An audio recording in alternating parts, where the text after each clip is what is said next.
A Russian military train was struck by a Ukrainian UAV, and in mere seconds, a colossal explosion transformed the entire convoy into fire and silence. The Kerch Strait erupted into light at 2:15 a.m. Through the darkness, one flash ripped, with a pressure wave that raced across the bridge deck in less than a second. Over 200 meters high, fire surged, momentarily exposing a train almost 1 kilometer long as several cars ruptured simultaneously. In under 30 seconds, hundreds of tons of military cargo were neutralized, and a critical logistics artery fell silent. What was supposed to be a geopolitical checkmate became instead a humiliating lesson in physics. The real question isn't about why something exploded. It's about how a silent wolf pack of AI drones succeeded in blinding an air defense network valued at billions of dollars, forcing it to exhaust itself at precisely the wrong moment. We need to rewind 15 minutes to understand how this happened. To 2 a.m. Just 15 feet above the Sea of Azov, a ghost is skimming, moving low, quiet, and nearly invisible, while everything that follows is already being set in motion. The Sea of Azov looked empty at 2 a.m. No obvious air tracks, no surface traffic. Then a weak contact emerged, just 4 to 5 meters above the water, flying at a steady speed of around 95 kilometers per hour. It barely separated itself from background noise. What it was, a Golem-heavy UAV field-modified into a hybrid platform. Past 8 hours, a compact gasoline generator extended endurance and increased payload capacity by nearly 40%. To the Kerch Bridge Defense Zone, 18 kilometers distance. To the engagement boundary, just over 1 minute time. Music, the contact was detected by Russian systems but did not escalate. In wide search, Panzer S-1M units remained. Hundreds of kilometers of airspace continued to be swept by the Big Bird radar. To the operators, the track appeared routine, slow, low, and familiar. That assumption music collapsed at 2:03. To 330 meters, the Golem climbed abruptly, crossing the radar floor deliberately. Instantly, the track hardened. Fire control logic was activated. Target classification was switched. Seconds later, engagement authorization followed. The bay doors of the UAV opened. In under 5 seconds, 9 decoy drones dropped, each fitted with reflectors that multiplied radar signatures by 6 to 8 times. Into 10, one clean contact fractured. Targeting systems underwent recalculation. Turrets slewed. At Mach 3, a 57 times 10 to the power of 6 interceptor launched, destroying a decoy in a brief flash. Thousands of rounds per minute into the dark, 30mm autocannons followed, firing. From the towers, control seemed apparent. Interceptor counts were already falling by 2:04. Jamming power was rising, and the defense had been pulled into motion exactly where it was meant to be. The defenders believed the pattern was clear by 2:04 a.m. A handful of decoys, one carrier, noise without consequence. One by one, screens showed fragments drifting apart, icons blinking out. Inside the command vehicles, the tone relaxed just slightly. Ukraine needed that opening. From below, from the dark water, a new signature cut across the thermal feed. A Marichka V-5C drone, music at 45 to 50 kilometers per hour, hugging the surface, slipped inside 1.6 kilometers of the bridge pylons. Still calm, the sea state was low, radar clutter remained. Late detection came. A lock was snapped by a Russian Raptor-class patrol boat. Instantly, the Marichka reacted, throwing an evasive turn that sprayed water across the cameras. Then alive, its deck came. Vertically, four modified FPV drones spun up and launched. Clean, fast, unexpected, climbing through 30, then 60 meters in seconds. Again, the picture fractured. Autocannons opened up. Dense and urgent, 30mm fire stitched the surface. Mid-climb, one FPV disintegrated. A concrete edge was clipped by another, detonating in a short, sharp flash. Enough to scar sensors and paint. Not enough to threaten structure. Kits were taken by the Marichka. Comms array was torn through by a heavy round. A missile finished it moments later. From the Russian perspective, decisive it looked. Music C drone destroyed. falling airborne attackers. But look closer. The Southern Panzer Unit had fired 7 interceptors in under 90 seconds. 5 more were added by the Northern Tower. Recalculation was forced by each launch. Jammers were driven higher by each burst. Past 85% output, power levels pushed, flooding the air with noise. Here's the question for you watching this unfold. Seeing targets drop one after another, if you were on that tower, would you notice what wasn't on your screen anymore? Because locked on the surface and the fragments above it, while attention stayed, something else was still moving low, quiet, untouched, slipping past the edge of the kill zone. And the air would change again at 2:08. The Kerch Strait entered the strike window at 2:15 a.m., still drifting low across the water, residual smoke, mixing with electronic noise left over from the earlier exchanges. Active sensors were, but coherence was gone. In and out, tracks blinked. Near maximum, jamming levels hovered. In that gap, at 10 to 12 meters above the surface, a second golem advanced. At 88 to 94 kilometers per hour, speed held. By sea clutter, radar return was flattened. It did not climb. It did not transmit. Already on the span, the train was nearly 1,000 meters long at 70 kilometers per hour, moving close to design limits. Axle load set. Across the consist, thermal readings showed clustered hot zones, 80 to 100 degrees Celsius above ambient, concentrated between cars 14 and 18. Ammunition, rocket propellant, and boxed UAV systems dense, exposed, and in motion. At 1.2 kilometers once the bay doors opened. Cleanly, 6 AI-enabled Wild Hornet drones dropped, before spreading laterally, accelerating downward. Within 1 second, command links were cut. Fully on board, guidance shifted. The formation stabilized by 2 to 3 meters with a shallow pop-up, clearing the anti-drone net. Time to avoid overlapping fire arcs. Late, defenders reacted. From the rail deck, small arms fire traced upward. Clipped, 1 drone was and fell short. On the rest pressed, Car 14 was struck by the first impact.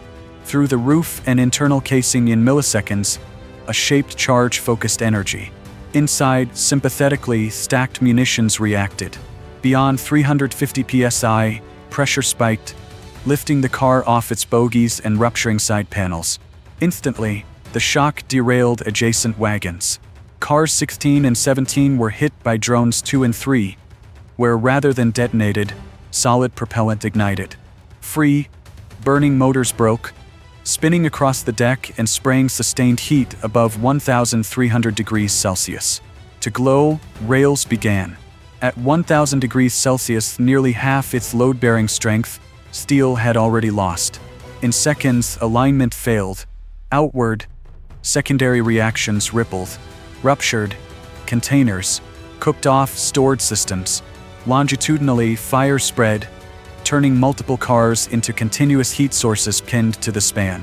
One by one, cameras degraded as thermal limits were exceeded. Dropped track circuits. White control feeds went.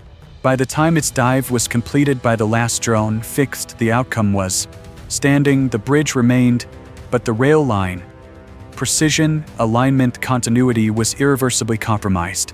Only the trigger, the blast was. What followed was physics taking control. Laterally along the rail bed, within 30 seconds, heat spread. Past 900 degrees Celsius, sensors embedded in the span recorded surface temperatures climbing, then spiking unevenly as burning propellant rolled and settled. Politely, steel does not fail. At 950 to 1,050 degrees Celsius, by nearly 45%, tensile strength dropped.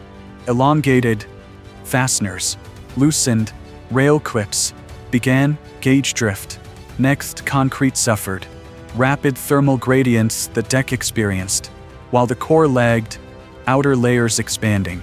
In bursts, spalling followed, ejecting fragments and exposing rebar.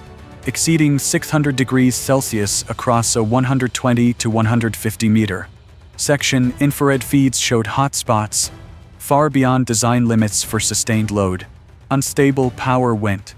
Within 12 seconds, track circuits tripped, throwing false clears and simultaneously hard faults. As fiber conduits overheated, communications flickered. Then another one camera failed, then the rest. Faster than crews could switch feeds, thermal overload cascading. Never stood a chance fire suppression. As valves warped, water lines lost pressure. Too late, foam systems reached the site and flashed off on contact. Meanwhile, the spectrum was saturated by residual jamming noise, complicating coordination, and by critical minutes, slowing response. By 2:20, no longer tactical, the situation was. It was music structural. No longer aligned, the rail line was compromised, bearings had seized, expansion joints. Even after flames diminished, continued, heat soak, locking twisted steel in place. From hours to weeks, recovery estimates climbed, then beyond. Upright, the bridge remained, but its railway function, precision, alignment, continuity had collapsed. The damage could finally be assessed by dawn, not through smoke or flame, but through missing data and halted schedules. Approximately 460 to 520 tons of military cargo destroyed or rendered unusable, initial tallies showed.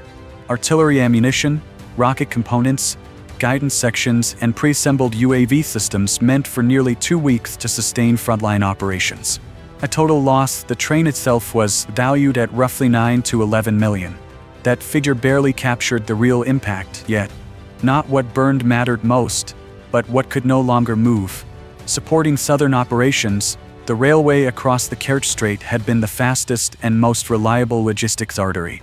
Up to 42 military wagons per hour under normal conditions, it pushed, synchronized to precise delivery windows. To zero, that number dropped after 2:15.